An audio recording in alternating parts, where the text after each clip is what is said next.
Good morning, everybody. My name is Hannes Rudolph. I'm your host at Roo Code for your office hours. This is our 10th community episode. Welcome, and let's get going. We have a guest here who will be joining us in a moment. Adam, he's a YouTuber. I guess he's having some technical difficulties. So in the meantime, let's see what questions people have. Oh, here, look at that. He's here. I am back. Sorry about that. I loaded a local model and it killed Discord apparently. Oh, yeah, that'll do it. This is Adam, everybody. Hello, everybody. GosuCoder is his YouTube channel. He's a local language model, I guess fanatic is what I would call him. That's funny. You can introduce yourself if you like. Yeah, I'm Adam. I literally probably have gone through the stages that all of you have gone through where I was very AI skeptic to now I'm like fully embracing like AI assisted coding. My dream is that we can run all this stuff locally one day, but I test all the tools across the board and I don't know. I've really have just became more excited about programming in the last probably 2 years than I have in the 25 years I've been doing it. It's just super cool not to have to do all the tedious crap anymore. Yeah. So, can you tell us a little bit about local models and your experience with them? Yeah, I will say.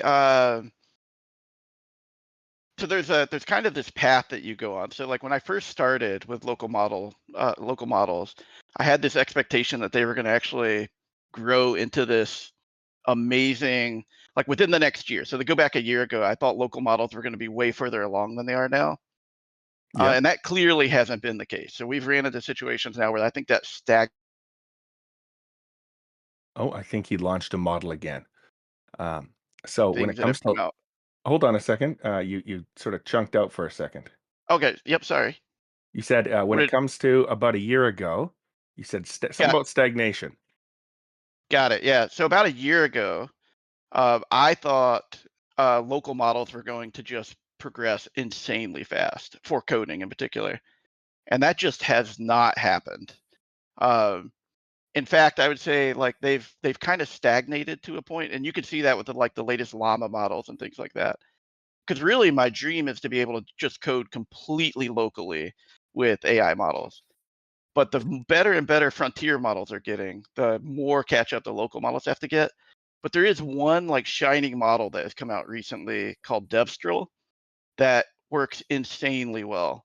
And so I've kind of reignited my belief that local models do have like a path forward on hardware that you can actually afford. Something that, if you can get 32 gigs of VRAM and you can run Devstral model, I could code all day with that and be quite okay. So that is actually an exciting place to be. But I will say on the local model side is a lot of tinkering because each of them perform very differently. And that's one of the reasons why I really like Roo Code is because I can configure pretty much everything from the modes down to the whole system prompt if I need to. I have several system prompts I've fully overridden that just work really well. For example, with like Gemma 3, and I like tune it just to make sure like tool calls and stuff are happening correctly. So it's been pretty exciting to kind of play around with it in that way. Uh, Okay, so system prompt override. This is something that we specifically don't recommend for the noob user. But I mean, a noob user can handle it if they're willing to tinker. It's not an out of the box friendly process, but it does work. Have you noticed?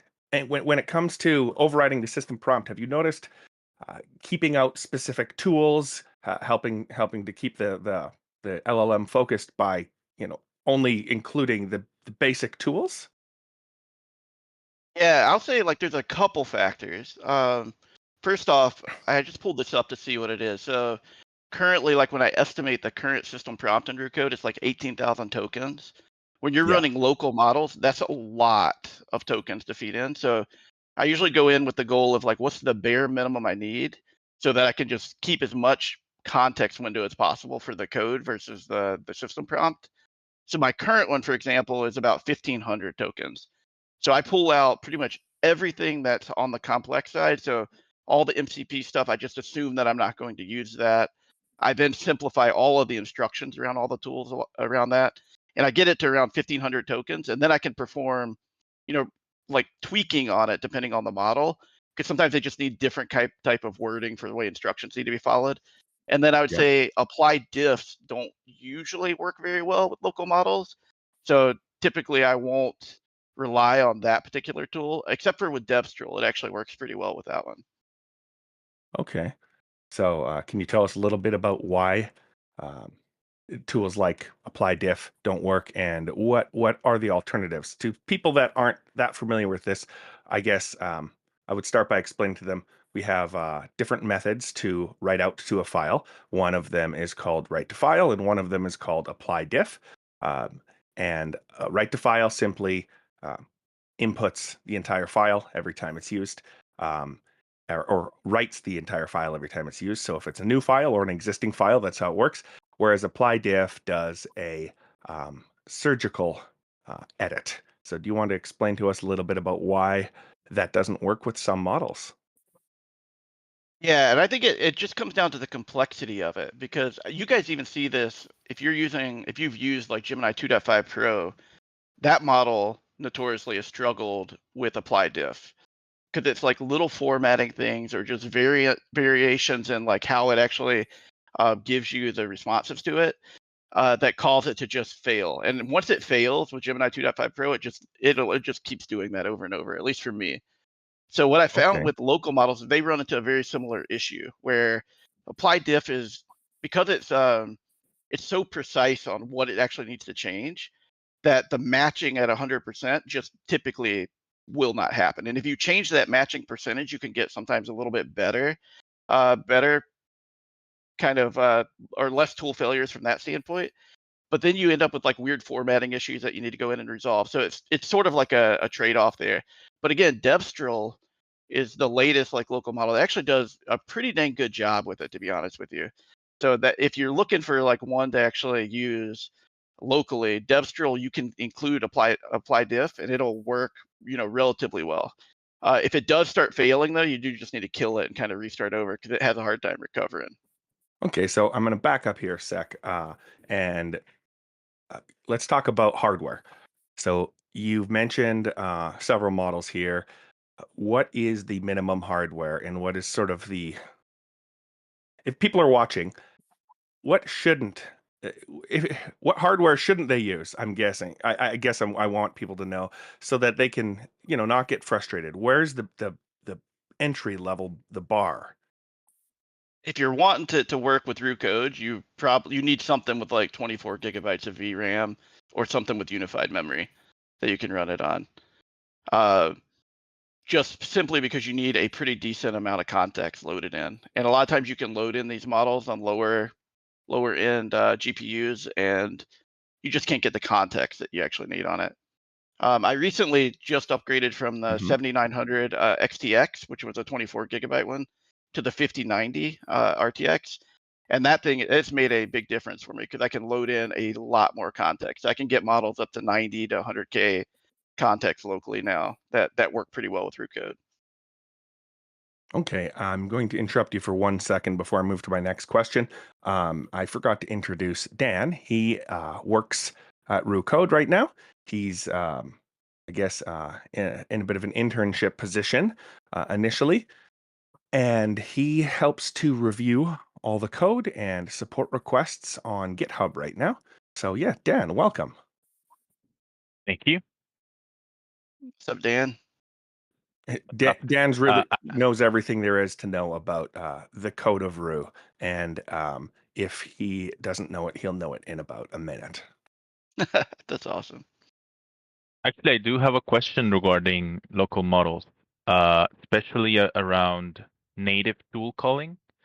Do you know if Devstral supports native tool calling? And if it does, do you think it will do better if Roo used, those tools rather than the current way that Roo does? I can explain how it does it later, but yeah, Yeah, that's yeah, the I know the question. differences and how that stuff works. I'm actually not sure with Devstral if it supports native tool calling. I know a lot of them do because I've actually built things with them using native tool calling. I will say I'm also building a an AI app that's kind of in the marketing space, and we do tool calling very similar to the way Roo Code does currently in our system. But we also do pair it with native tool calling as well. So depending on kind of the type of thing, and both have challenges, to be honest with you. So I don't know if there's a right way or wrong way. To me, the biggest issue we run into with Roo Code is just the apply diff, like the diffing side of it. Like all the other tool calls seem to work very well, like 99% of the time. It's really the apply diff that's just very complicated for a lot of these models to get right.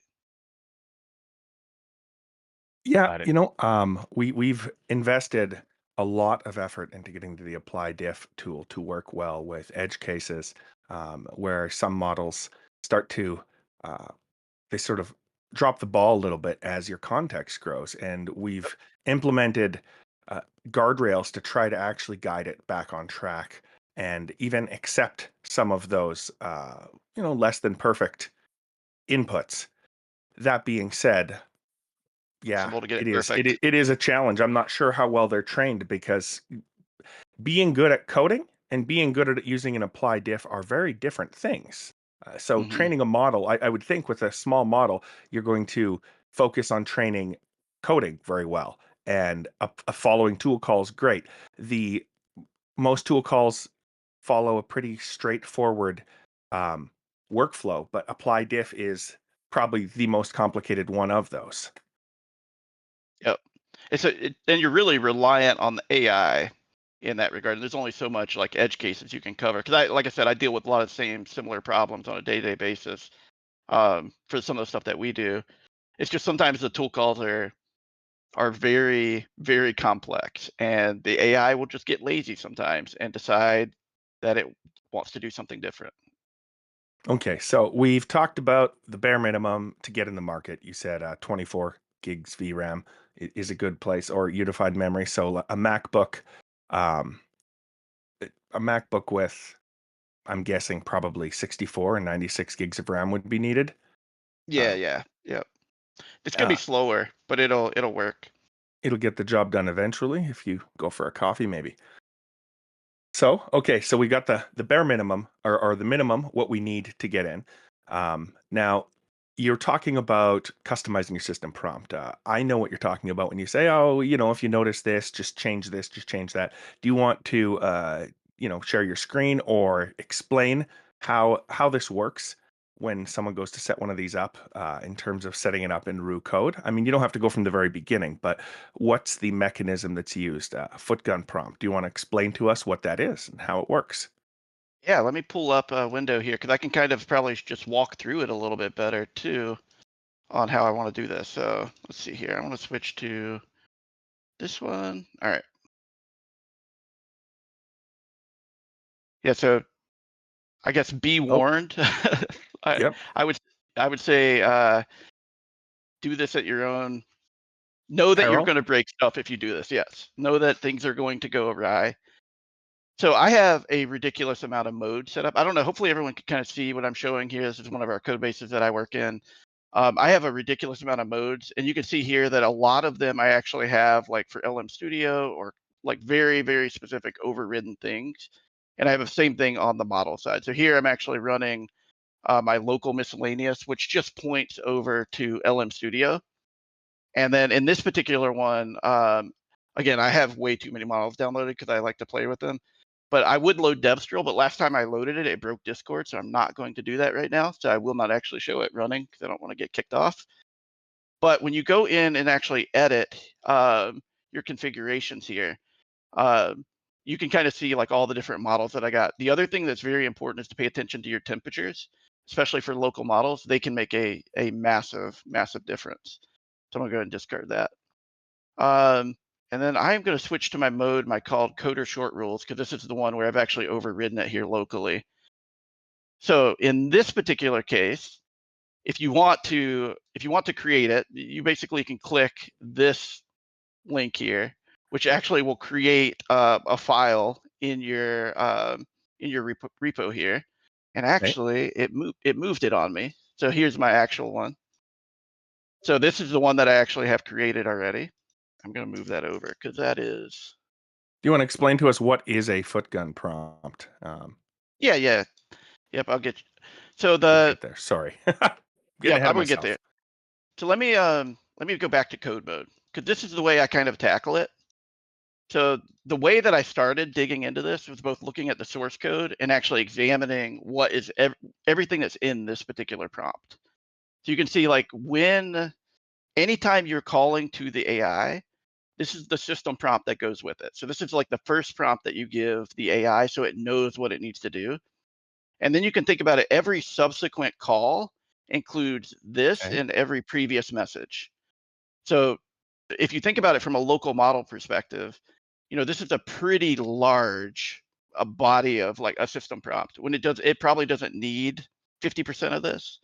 So what you're really doing with the footgun prompt is you're just overriding the system prompt that goes, which is the initial like seeding of the AI model as a whole, the seeding of the AI message chain. So if you end up previewing the system prompt here, copy this somewhere, kind of examine it, Okay. play around with, look at the tools that are there. But then when you start actually overriding it, you can basically fully override everything that's sent in that system prompt. So footgun is basically I'm taking control away from Roo, and I'm Yep. going to give it my own instructions. In fact, like one of the things that you can kind of see here is instead of giving each of the tool calls individually, Yep. I bring them together into like this normalized thing where it's like, here's what a tool call looks like, and then I kind of break down to like the specifics of it. So I kind of save context in that way. So anyway, that it's a dangerous thing to do, but also at the same time, it's kind of fun to tinker with because you can get some pretty cool behaviors out of it. And I've actually played with it, trying to extend its capabilities too. So I've gone beyond like making it work on local models to making them a little bit more robust as well. So anyway, hopefully that explains what you were hoping to there. No, no, that does the trick, absolutely. And well, and just the name footgun uh came because our lead dev, I guess it's a joke, and I looked it up, and it is programming language, slang humorous, any feature that will likely lead to the programmer shooting themselves in the foot. So note when using this mode, it is one of those things that we named intentionally, because it is really easy to break things. You might wonder, why isn't this working? Why isn't that working? All the instructions telling Roo how to act come from the system prompt. And when you're overriding it, you need to pay careful attention to making sure your system instructions cover what needs to be covered. So, anyways, back to you, Adam. Yeah, just to show you kind of the difference here. This is just like the OpenAI's like tokenizer calculator. Yeah. This is the before, and then this is the current one that I kind of run. And I only run these when I really care about context window, because typically, when I'm using Claude or some of the big ones, I don't mess with the system prompt, just to be totally honest. I will to kind of tinker with like instructions if it's struggling with something. But typically, I mainly mess with them to try to get it to work so I can lower the context window or really talk to it about how it should use a tool in a particular way. Like Gemma 3, I spent a lot of time building a custom prompt for that, for example, so that I could get it to actually do tool calling And to. you share a lot of this insight on your YouTube channel, correct? I do, yep. I share a lot Okay, of we it will there, link and then that in the yeah, video. appreciate that. And then I also in our Discord too, we have a pretty good group of people that kind of talk about that stuff as well. We will link that as well. So, yeah, please head over there. We'll throw a link in the chat in a moment here. Dan, can you look that up? And then we will put it in the description of the YouTube podcast video. Sure thing. Okay. Keep on going then, Adam, if you want to show us. Sorry to interrupt you once again. No, you're good. I guess some of the other like interesting things that I do, which again, if you follow me for a while, you probably know like Roo Code is like one of my favorite because I can customize it so much, and you can kind of see that by just the sheer number of things that I've created in here. But one of the things that I built was I called it the Micromanager, and the Okay. idea behind that was, can I pair local models with big models? So it's like a new orchestrator mode. So Yeah. can I have like different levels of engineers that the micromanager figures out, all right, intern, you do this, junior level, you do this. So I've actually played around with different types of orchestrators incorporating both big models and little models. because you don't need Claude to go create a file for you to like stub something out. Like you can use a small model to do that. So that was Yeah. my theory behind it, and that's been pretty interesting. Like the results are promising at times, but again, like the local models, you really do got to find the right ones for the right roles there. So that's been Right. another kind of cool experiment that for pairing the two. Okay, so when you say create a file, you mean write the file or just do the function of creating the file and not actually populate it? Yeah, so a lot of times, like or at least the way the micromanager works, a lot of times it'll go through an iterative step where it'll be like, all right, I'm going to go stub out this file, stub out all the functions, but I'm not going to implement the functionality. And then what it'll do is it'll implement with maybe the junior level programmer. You can kind of think about it like a tiered thing. So I've got an intern, junior, mid-level, senior, architect, and I have a researcher. And the Yeah. micromanager kind of figures out where things will go, and it'll break up tasks in a way where it's like, okay, we're going to go seed the file with this, and then we're going to go have the junior write the function, the functionality for it. And Yeah. it does work pretty good. I see a lot of people that have actually given me comments on it, because you could just put it all as good models too. You can be like, all right, I'm going to have a cheap online model for the low level, or I'm going to have an expensive model for the senior level, and it does a good job orchestrating all of those tasks out. Yeah. But my original intention was how much of that can I do locally? That was kind of my premise behind it. It's like, can I make it cheaper to develop where I can use big models where it makes sense and free models where it makes sense? Yeah. I've actually used in the past something similar, not as complex as yours, but definitely I was using Orchestrator with code mode being a way cheaper model. I think I was using DeepSeek back then, V3, and it's definitely a great way to save money because you usually you're not doing something that is so complex that you need the best model every time to Exactly. write a file. You can use a more powerful model for orchestrating the task, getting details sent to the weaker model, and the weaker model just needs to follow them. It doesn't need to think. So that's a pretty good idea, yeah. Yeah. Yeah, that was my theory behind it. Whether the tricky thing is like I did some analysis with regular boomerang mode and then my mode and then regular code mode. And the benefit of boomerang mode is the switching between contexts so that you actually are getting like you're not building up this massive context, you can bounce between it. So and Micromanager could be cheaper, but it also could be the same. It just depends on how the Micromanager decides to divvy up the tasks. Because if it sends a bunch of them to like the little models, and it's a simple enough thing, you can save some money. But if it's all just going to like mid-level or higher, like you're paying for it. But I do think there's some merit to that long term to figure out how we pair local models and big models or cheap models like DeepSeek to be able to do things that you don't need the big expensive models to do. Interesting. Dan, do we have any questions that we should catch up on before we keep going? Yeah, I think Steven is asking if you have a Git role. So if you need to commit something, does your manager, tell another role to do that, or you use like the junior mode, junior Uh, role? so for any sort of Git stuff, I've mainly just done that like manually myself, because I don't know, maybe it's just my old school side, but I want to be able to see and make sure like things are in a good spot before doing any sort of like Git commit. I even do that with like any of the other agents as well that I use. Um, I just mainly work with Git through the terminal myself. No, that's a good Okay. point to bring up. Using AI to vibe code things is great, but you need to really look at what you're committing to your Yep. project before you do it. And the last line of defense for me personally is, the commit, the git commit. So, once I type those comments or generate them, and press that commit button, it's on me. I can't be like, oh, I just vibe coded that. It's Yep. It's my code at that point. Like if I'm going through it and yeah, yeah, exactly. the only I the think only place that I do any sort of like branch, and I'll do it in a different branch, is like if I'm using a remote agent of some kind and it's doing something. But otherwise, I really do just like controlling that, reviewing it, testing it myself before I go anywhere with it. Yeah. Dan, you were going to say I something. think if you're gonna do, yeah, if you're gonna do, if you're going to use an AI model to help you, you can tell it to generate a commit message. Usually, Yep. you can use other tools to do that.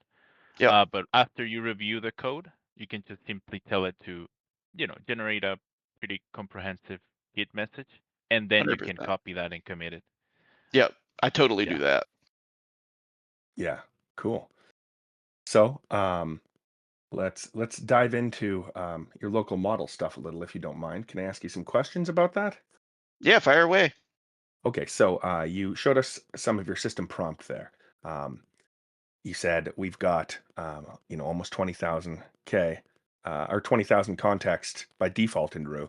What do you get it down to when you're using an 8 billion parameter model? Yeah, I found 8 billion parameter models to kind of be useless at coding in Roo code. So if I'm going to be using an 8 billion parameter model, it's typically a copy and paste situation. They just don't work very well. So I would say 14 Okay, billion up is about the place that I'd start considering okay. trying it in Roo code.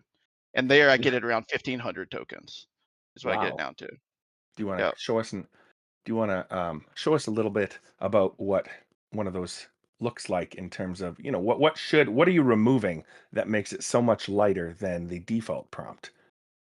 Quite a bit. It is a very nerfed situation. So this is an exact prompt that I run locally currently. So this includes everything, including the role definition, which is outside of it. Actually, I copy and pasted that twice. But so 1,520. So you can kind of see here how I kind of batch together the tools with very simple instructions. And then I have actually played with this one to actually get that applied def. So I use this one with Devstral quite a bit. Um, Yes. So this is really what I'm doing. Yeah, I kind of batch everything together into rather than like having it very like there's big definitions around each tool call currently in the root code prompt. I try to like pull the things together that are together that need to be together and simplify all of that down. I also remove all the MCP stuff because I just assume with local models I'm not going to be using MCP stuff. So no, that that's a cuts out great a huge idea. chunk out of it. Oh, okay. Neat. Do you think, based on your experience writing this, minimal prompt, do you think we can apply some of your strategies on the system prompt for Roo code? I've thought a lot about how it could be easier to actually build these prompts. And I don't know if this is fair or not, but I feel like it would be a lot to because like you guys have kind of picked like Claude is what we're optimizing against. I feel like it would add a lot of noise to what you guys are trying to do if you also try to be like, okay, we're now optimizing for some other thing too. That would have to be a decision you guys make We on your we are end. currently exploring op- putting in a mechanism that allows us to have different system prompt silos for different Nice. soda models or groups. Here's the OpenAI, here's the Gemini. So we got 4.1, which really I think should be more powerful than it is in Roo, because it is a pretty stinking good model. Yeah, And yeah, so optimizing that, getting Gemini to work, better than it does in Roo, and then Claude, and then maybe the fallback edition. So yeah. we are exploring that. It's just the changes to the code. It really magnifies the amount of work or multiplies the amount of work that needs to be done. Yep. That was my concern thinking about it. Where I had thought about it more from the angle of how can you make it easier, and maybe this may not be the direction you want to go at all, by the way. So you could tell me this is stupid, but how can you make it easier for people to play around with footgun? For example, I've thought about like what if there were tags for each of the tool calls. So rather than a person needing to like I could go in and be like, all right, I want this tool call, this one, this one, this one, the rest of them go away. I want to be able to, figure out a way to kind of like stitch together a little bit better where you still have control over the kind Yeah, of baseline command there. But again, that yeah. I don't know how many people would actually use that other than like a handful of us that are super crazy and want to dig into this stuff. Well, I've known. So the intention of the foot gun prompting was for people like you. I believe you were one of the prime motivations behind it, if not the motivation behind it. Um, and you play with it. You know what you're doing. Great. The issue is when people start making out of the box mode setups where they give people go, hey, what's the best way to do this? And it gets blasted all over Reddit and Discord, and people install it, and then the support questions roll in. And Yep. halfway through support, you realize, oh my gosh, they're running custom, mode. And Yep. a custom foot gun setup. And so that's the reason why we are cautious about making it too much easier, too easy to monkey around with, because we do want people to improve the prompt and submit back to Roo. This is a community driven project, and it's community written too for the most part. So we really do want people to help with that. So just making it easier for people to ditch us isn't what we want to do. So that's, I guess, our worry behind that. And that being said, it does require a lot of work to keep up and maintain. Yeah, I totally agree. Someone asked the question that about how I evaluate my optimizations. Okay. So I have a series of evals that I run across all agents um, to basically see kind of like what model agent pairings work the best. Because you mentioned that GPT 4.1 doesn't work great in Roo. Like I see that same thing in my results, but I'll see it work better in other agents. And it's just one of the things that's very interesting to kind of like test out. I like the idea that you guys are trying to optimize around that. But I do Yeah, the we same we thing. do. It's a good model, right? So It just gets lazy in Roo. It's not even that it's bad. It actually does really good in boomerang mode. So if you put it in really boomerang mode as a code, like you let the orchestrator tell 4.1 to work well, my eval scores shoot up. But if you just have it as code mode and you're trying to do something, it's pretty low scores. interesting, So because the out of the box evals, which we're working on overhauling right now, like we're working on everything, they test in code mode. They don't test a multi-stepped process that you would get in Boomerang orchestration. yep, So that makes complete sense. And so when we put it on the Roo Code evals leaderboard, it's not where it should be, in my opinion. So yeah, we're working on figuring out how to judge that better, because just writing code saying, here, model, write me a chunk of code, it does a great it does just fine. But where it really shines is following tool calls, and that's the essence of Roo: applying diffs, orchestration, switching modes, new tasks, things like that. And that's where a lot of models can't pull it off. And I noticed in some of the deeper data I was looking into in the evals yesterday that 4.1 actually used a bunch of the tools that are rarely used by most models, listing code definitions and such. Uh, So it was very interesting to see that it out of the box operates on a, it goes, okay, what are my tools? And it uses them. So I think you're onto something. Someone is yep. asking, when you are talking about local models, do you use something like Ollama or I something else? use I do use Ollama, but I prefer LM Studio. Um, One of the reasons for it is like there's just a little bit more work. A lot of the off-the-shelf Ollama models uh, won't actually work good with Roo Code. I could take like a version that's on Ollama and try to load it in, and it just will not be great. And then I could take another version that's like quantized by Unsloth, for example, bring that into Ollama, configure a bunch of stuff, set it up, and then it'll work really good. So there's several dimensions to this. Like they're not just the same model. You can have two Q4 models, and they're basically pushed out there. The GGUFs are pushed out by different people. One will perform better than the other. I have leaned towards the Unsloth ones because they just seem to work a lot better. And Ollama just is more of a hassle to me than just loading it up through LM Studio and going. Yeah. Okay. So Adam, and we have two more um, guests here, community members, Adam and M. Do you guys want to jump in? I know Adam likes his local models, and M definitely plays around with models a fair bit, and through custom tools. So please jump in. Yeah, I just wanted to mention things like So 4.1. It's hard for us to actually optimize Roo for every model because yep, they're all trained in such vastly different ways. Like 4.1 was mostly trained on things like codecs. It was made for coders in those types of use cases. not with how we're using tools at the moment.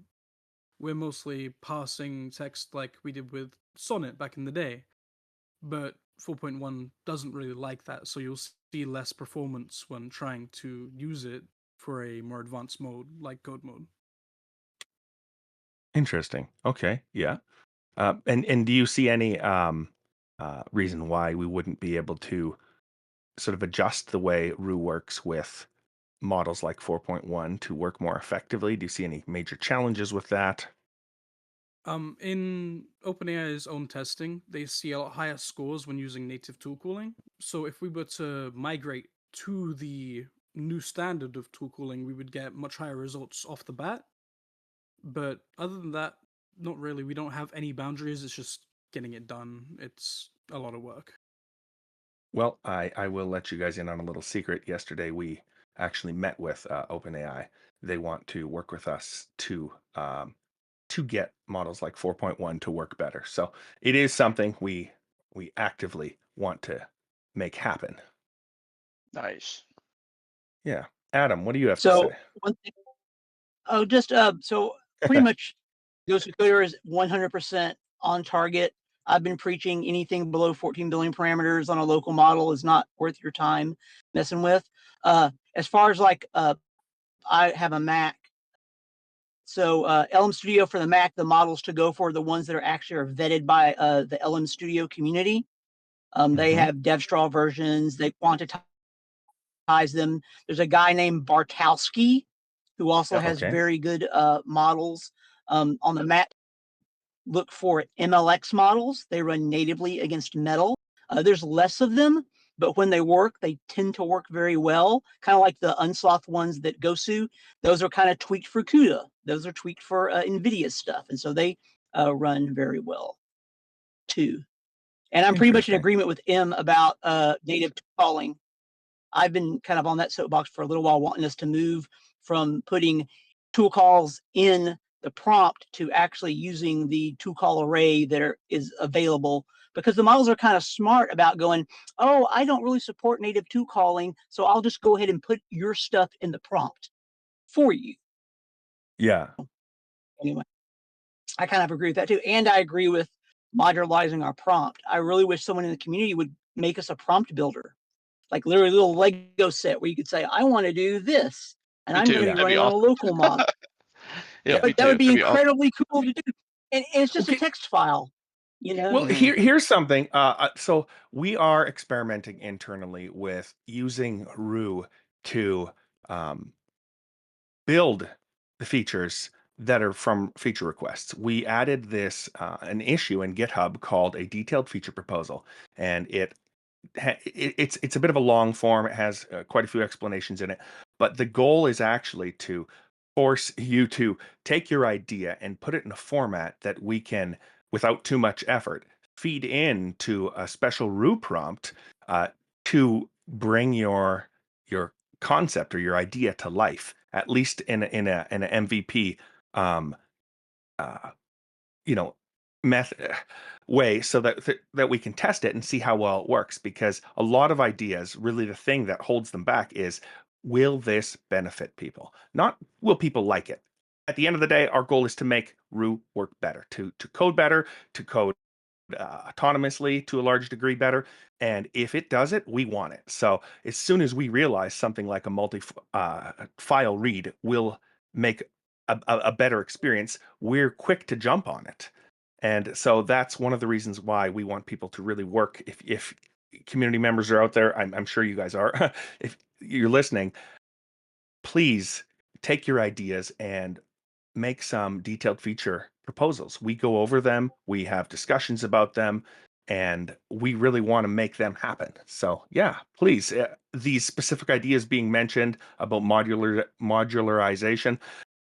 I guess the thought is, if we had a prompt to get Roo to build it, then we could give it a try. I see a Yeah. question about the eval just quickly. Uh, a person is asking, do we have evals to allow changing the system prompt and testing the performance after? We do have evals, and we can test changes to the system prompt.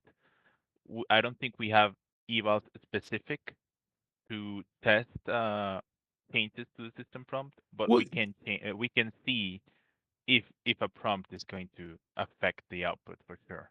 there is we did a feature not too long ago where you could just paste in your system prompt in the evals, um, and it will override Yeah. it via the footgun mechanism. So that's a really interesting one. I actually tested M's yesterday on Sonnet, and it did not do better. That being said, um, there's something funny about the numbers; they don't quite add up. So we're our everything here is just moving so fast, and it's not always polished. But we are looking to make the best tools and to make our evals work so that you guys can use them as well. You can always reach out to me, and I can help you figure it out if you like. Basically, the And answer to that question is, oh, sorry, Adam, just to answer the question. go, Basically, go for it. yes, we can. You can actually run the evals and test any prompt you like. We do that Yeah. as well. So, yeah, we do test changes to the system prompt with the evals, and yes, you can access them and use them as well. Go ahead, Adam. Sorry. I just wanted to point out that if Hannah's already mentioned it, we have Chris CTE on the channel has done Dockerized versions of evals now. So literally, you can run a command on your command line. It'll pull all the Docker stuff down, run it, and you can pop the web server and play around to your heart's content without any real setup. You have the database, you don't have to set up anything now. And it's awesome. Yep. And I really It is appreciate awesome. Chris pretty doing great. that work. Yeah. He's done a great job. Okay, we have some other people on the call. Some questions. Where should we go from here? Adam.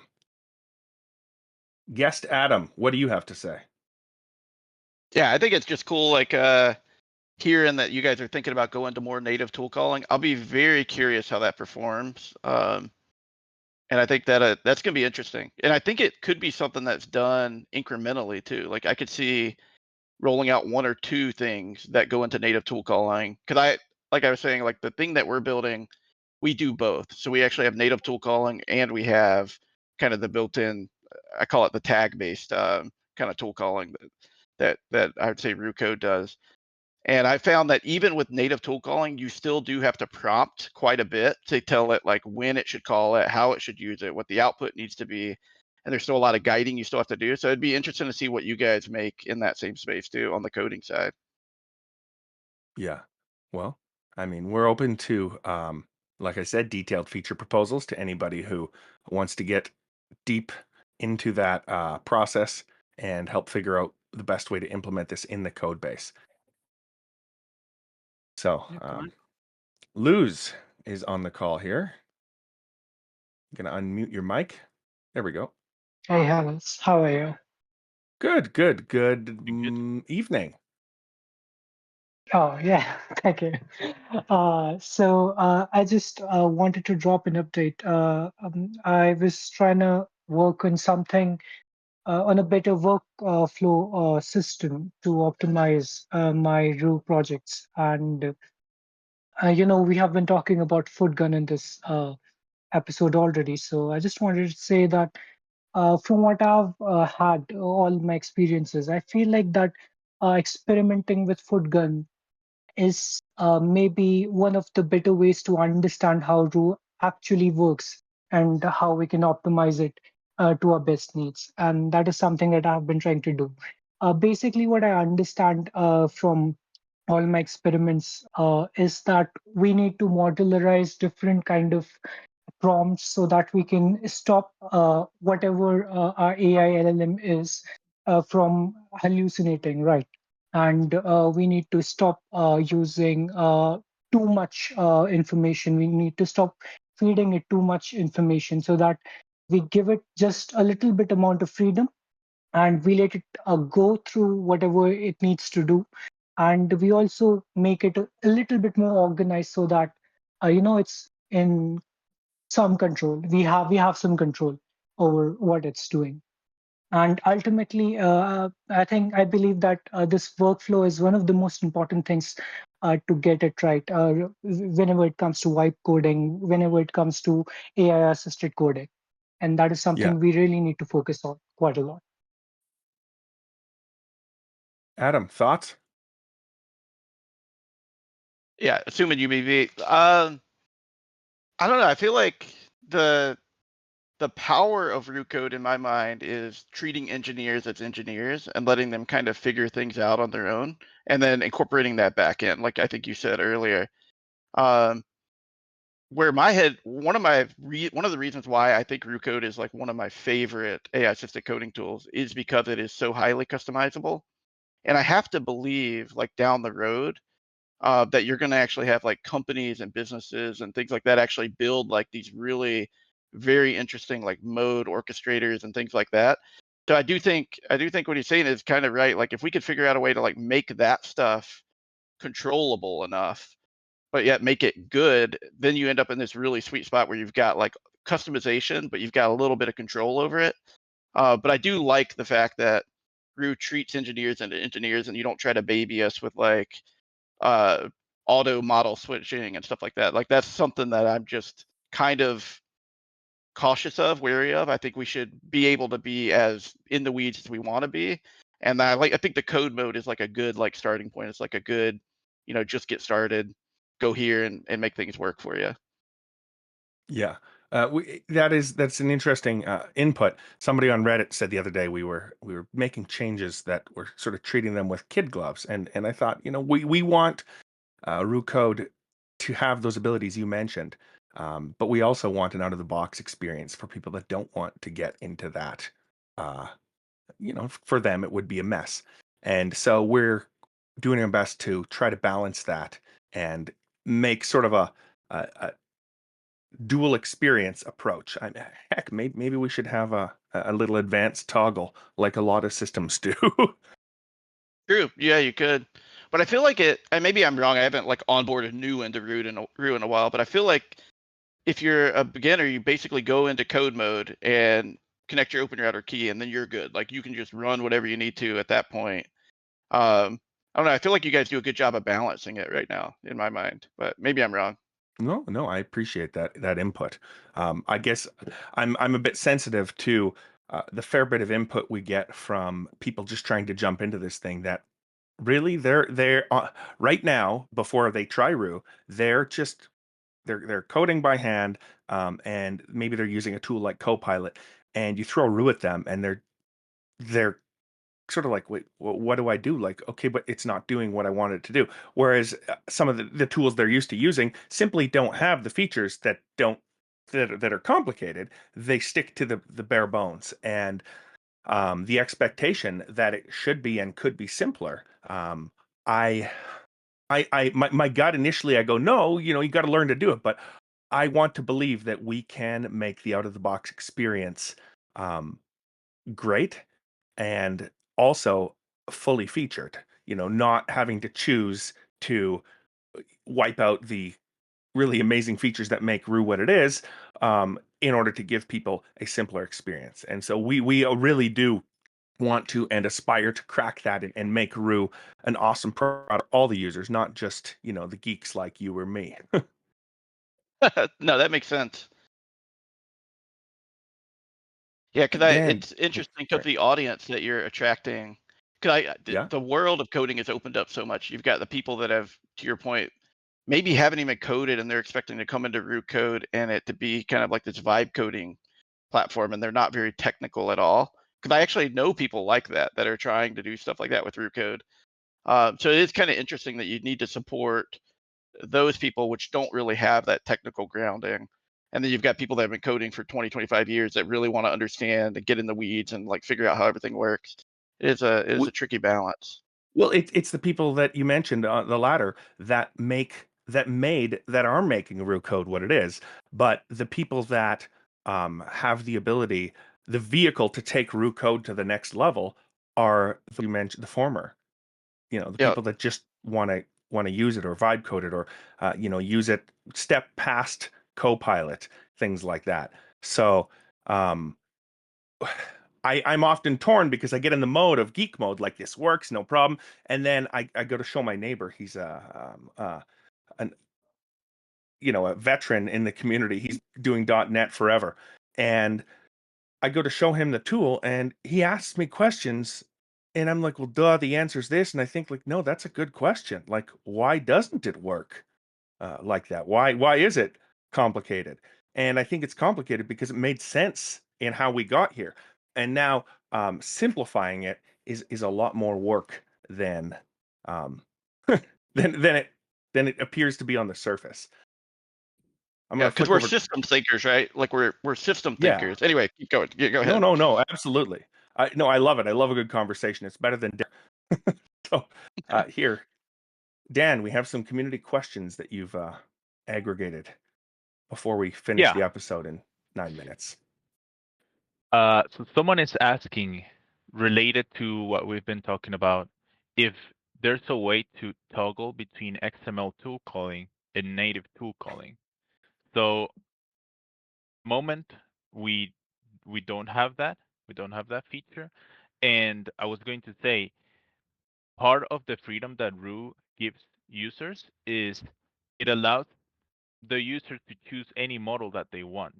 So for other tools, maybe it only supports, the main SOTA models, 4.1 and Gemini Pro, because those are the only models that have native tool calling and use it Hmm. well. So with Roo, you can basically test any model because the tool calling doesn't depend on that functionality. It doesn't depend if it doesn't matter if the model doesn't support native tool calling. You can still try it and use it on Roo. Uh, so it's something that we're looking into, but in the meantime, it gives you the freedom.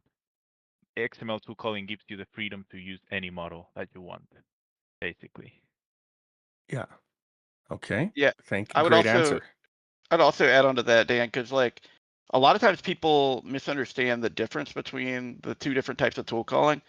Really, the functional tool calling that the models do, it's nothing but fancy prompt engineering that's kind of put over top of it. So it's not as different as people think of the way kind of Roo Code's doing. It's just kind of built into its framework, but it really is just fancy prompt engineering. That's how that actually is working under the scenes. Yeah.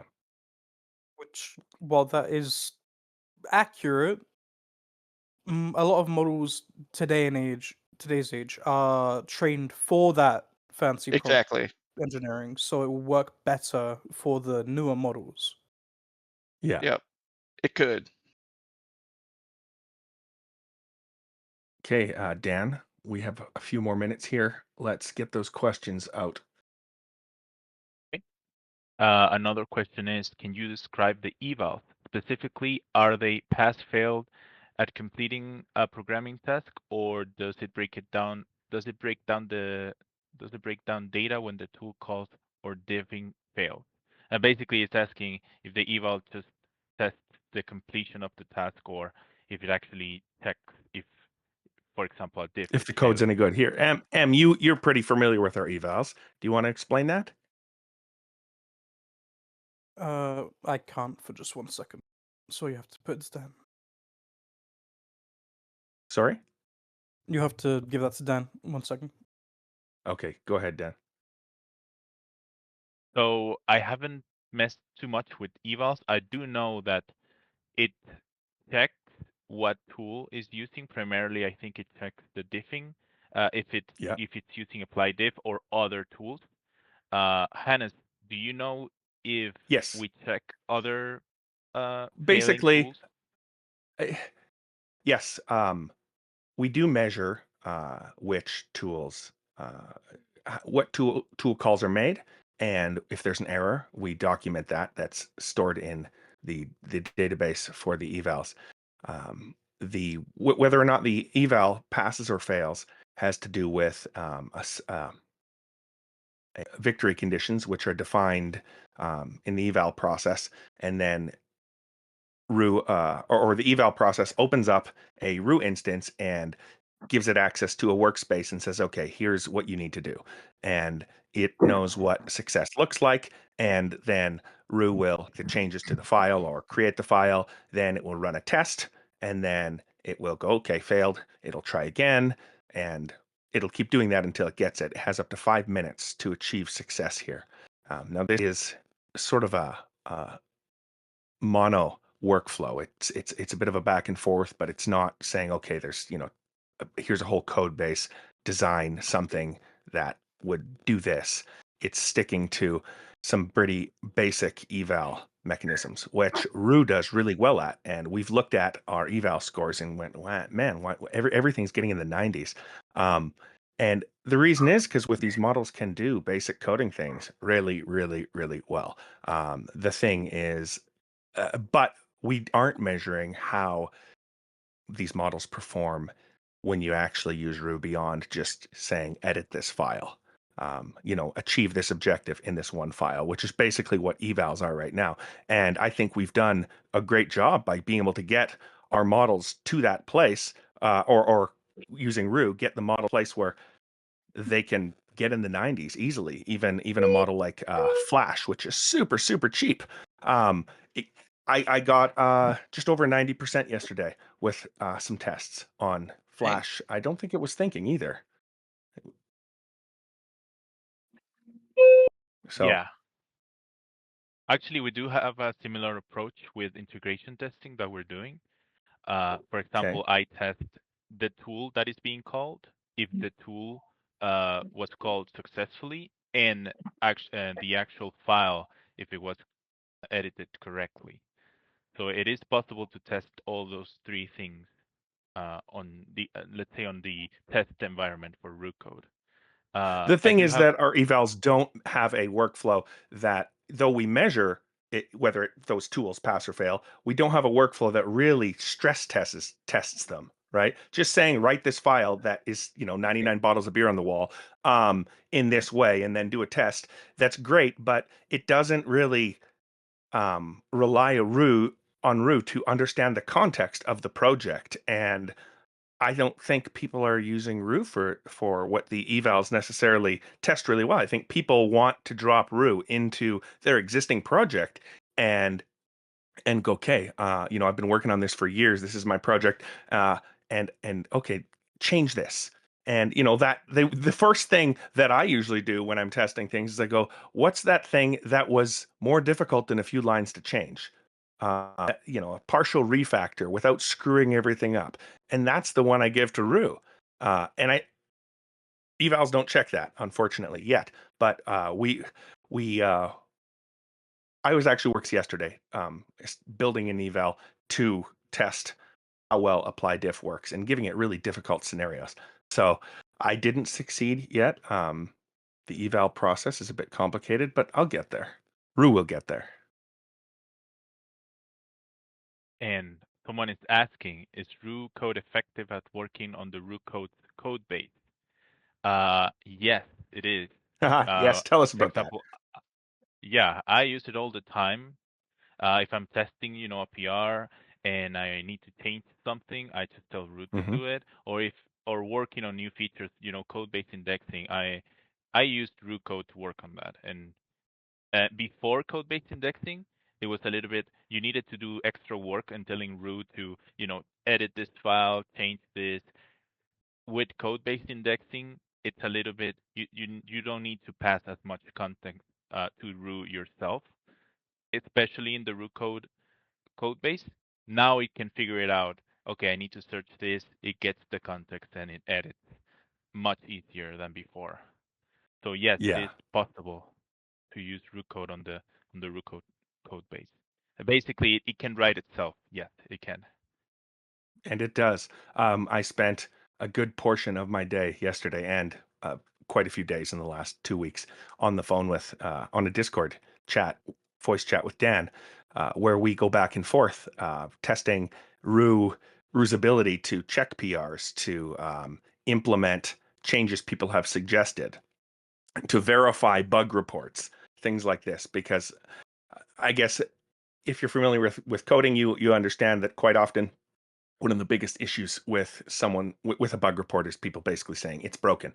Well, I have typically said, hey, sorry, I can't do anything. Yeah, I see it's broken. You've shown us it's broken. I don't even know where to start because, I need breadcrumbs here at least. Repro steps would be nice, but breadcrumbs. And Roo's giving us the ability to dig deeper to help figure out what could be the potential cause. And sometimes we ask Roo, okay, someone said this. We show them the issue, the bug report, and Roo digs and goes, maybe it's this. And you look and you're like, oh, wow, actually, that makes complete sense. And so without repro steps, we're starting to be able to help resolve some of these issues. So, anyways, we are at the end of our podcast. My name is Hannes Rudolph, and this is the Roo Code Community Office Hours, episode number 10. Thank you all for joining us, and I look forward to seeing you guys again next week. Thank you.